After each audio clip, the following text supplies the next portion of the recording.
guys, and this is like the part 3 of the making slime. Last part, okay, pagkatapos, lagyan ulit natin siya ng soap kasi, diba, sobrang ganito. Sobrang parang marami rin ako na ingredients dito. Kaya tapos na tayo gumawa.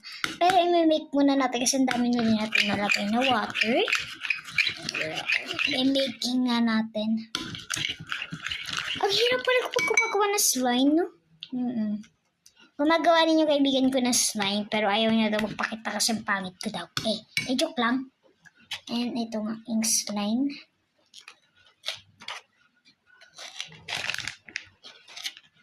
Ayun yung slime. Grabe. Grabe, sasama ko yung slime ko dyan, ha?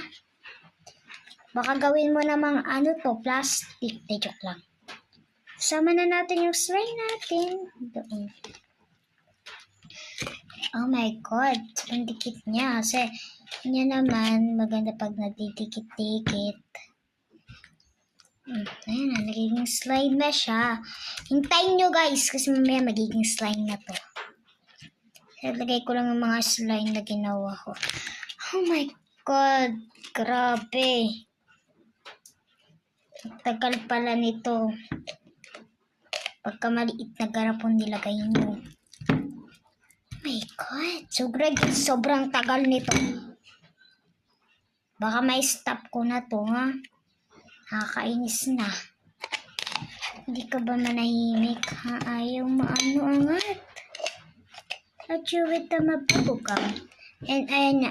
Diba? Lumabas ka rin. May mix rin natin siya rito,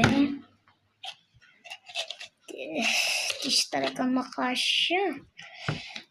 Ayun. Ayan, nakuha na rin natin, Hindi nakasya. Kaya, okay. Oh my God, grabe. Ang ganda ng slime natin. Para mucha, Section E. Comment kayo dyan below kung anong gusto niyo sa mga Section E.